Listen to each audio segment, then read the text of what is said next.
Hey guys, it's PTK here, your finance PT, and welcome back to my channel. So in this video today, I will be comparing my Ancestry DNA results versus my MyHeritage DNA results, which I recently did. So once you've done your test with Ancestry DNA, you can export your DNA. So that's essentially what I did. I didn't have to do a new sample. I just got it analyzed with MyHeritage DNA. And as a result, it was a lot cheaper. It only cost me £35 to have it analyzed. And it was quite interesting because the results are slightly different from the results I got from Ancestry. So it will be interesting sharing this with you guys today for you to see. So if you've already seen my Ancestry DNA video, for those that haven't seen it, I will give a brief recap. But if you want to watch the full video and hear the pros and cons and my opinions on Ancestry, then feel free to check out that video. I will definitely link it.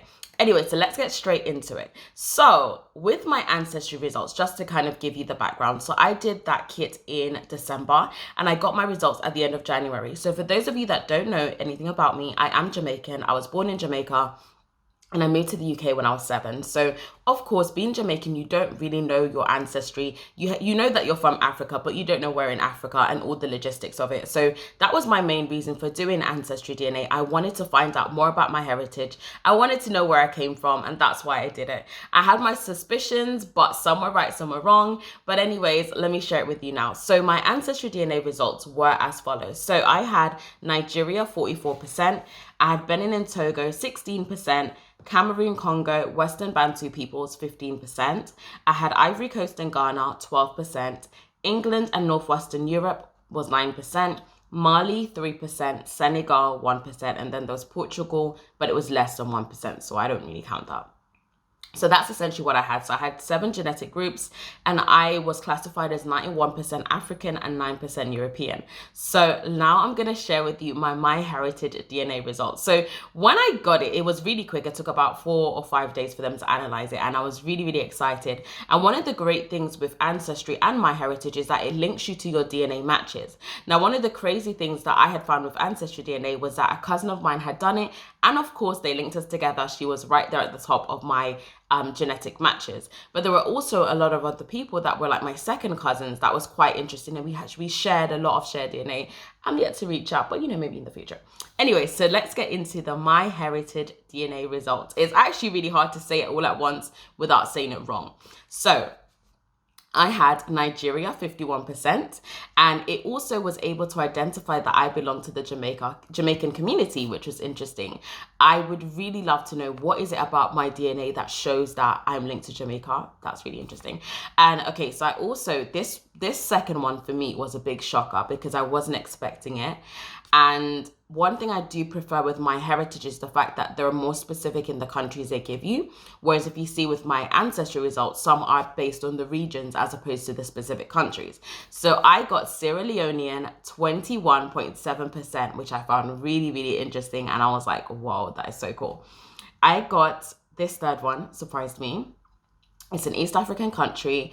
I've always wanted to visit that place. And I remember I had my DNA also analyzed with GED match, and this country did come up. So when it came up on MyHeritage DNA, I wasn't as surprised, but it was interesting that they were able to identify that also because it didn't come up on Ancestry. But the country is Kenya. So it says that I'm 9.3% Kenyan, which is quite a lot. So that's quite interesting. I've always thought maybe there was some East African in me, so I guess that's where it's from.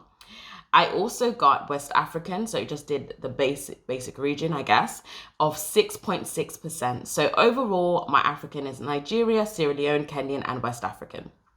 Now let's get into Europe.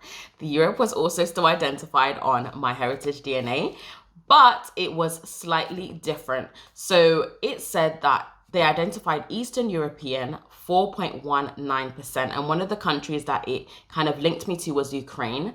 It also had English, 2.7%. I always struggle to pronounce this. So if I say it wrong, don't laugh at me in the comments. Scandinavian, 2.5%. And that was more linked to Norway and Sweden. And this last one really, really surprised me. And it was America. Let me say that again. I read it wrong. I wrote it wrong on my little paper. It was Mesoamerican and Andean, 2.3%. Now that last one really surprised me because I wasn't expecting that at all. And I did a little bit of research. So Mesoamerica is basically in South America, and it's an I always struggle with this word. Indigenous. Okay. You know what I'm trying to say. It's an indigenous group, and it's like pre-Columbian roots. So that was really, really interesting. So now let's compare the two. Also, actually, let me summarize it. So they identified 8 genetic groups, and it was 88.6 African, 9.3% European, and 2.3% Mesoamerican and Andean, which I found super interesting. And I also had a lot of genetic matches that did come up as well. And my 2 highest matches, I'm pretty sure they're relatives of my dad, as the surname was the same surname as my grandma. So I'm really curious to find out, you know, how they're related to me, because we share a lot of DNA. So that is really interesting. And they also live in the UK. So I think at some point, once I've gotten around to showing my dad the results and seeing if he knows the person, I might reach out and just kind of find out, because they do live here and we're very, very closely related. So it would be interesting. So anyways, now let me compare both results so you can see the difference. So Ancestry gave me 44% Nigerian, whereas MyHeritage gave me 51%. Ancestry gave me Benin and Togo. That did not come up on MyHeritage. They also gave me Cameroon, Congo, Western Bantu peoples, whereas I had Sierra Leonean on MyHeritage, and that was 21.7%. Ivory Coast and Ghana, MyHeritage didn't come up at all. Ancestral DNA, I had England, Northwestern Europe, 9%, whereas with MyHeritage, I had East European, Northwest European. I had English, which did come up, so that's the same. And I also had Scandinavian, 2.5%. I had Mali that had come up on Ancestry, that didn't come up on MyHeritage. I also had Senegal, which did not come up on MyHeritage either. And again, I had the Mesoamerican and Andean, which came up on MyHeritage, but did not come up on Ancestry. Now, overall, what have I drawn my conclusions from these results?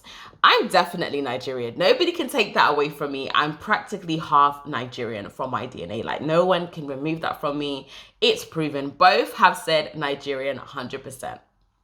Now, and also I cannot deny that I am around 9% European. I can't take it away. They've both identified that. However, they've slightly pinpointed different places. The bit that they both had in common was that they both said I have English DNA, which is quite interesting, and I live in England. So look at life, right? But at the same time, I guess in terms of pinpointing the other places in Africa I'm from, they do differ slightly. I do believe that there are probably some East Africans. So I'm basically taking both. I'm taking both results and I'm claiming both because it's difficult for me to know which one is more accurate. But one thing that I will say is that the genetic industry is always changing as science improves and they understand a bit more. So maybe in future, my results will differ slightly and they will be a lot more accurate than they are now. In terms of what I would recommend, I would definitely recommend Ancestry. And my reason for that is that more people have taken as far as I'm aware, I could be wrong, don't quote me. More people have taken the Ancestry DNA kit, so you're more likely to find matches, a lot of matches, whereas with MyHeritage, I feel like a lot less people have done it. However, I do have more genetic matches on MyHeritage than I do on Ancestry. I have quite a lot on both, but I have more on MyHeritage. So I guess if you can afford to, do both. I would say do Ancestry first and then export your DNA, as it does allow you to do that. And then you can then use other genetic websites to compare your DNA to, and then you can form a more accurate solution of where you're actually from. So I would recommend both. I do like MyHeritage in the sense that it was more specific in my results. My only reason for picking Ancestry over MyHeritage is just the fact that more people have done Ancestry. So if you're someone that you're looking for your family, maybe you're adopted or you don't really know much about where you're from, then I'd probably recommend doing Ancestry as more people have done it. So yeah, that is my comparison. I'm going to put up a picture so you can see both the differences. So if you have done a DNA test before, an Ancestry DNA test before, what were your results? Share it with me in the comments. What did you guys think? Were you surprised by my MyHeritage DNA results? If you enjoyed this video, guys, do give us a like. Do subscribe to my channel if you're not already subscribed. I do a lot of videos around personal finance, personal development, and also business as well. So if you like this content, then do subscribe to my channel. Have a great day, guys, and I will see you in my next video.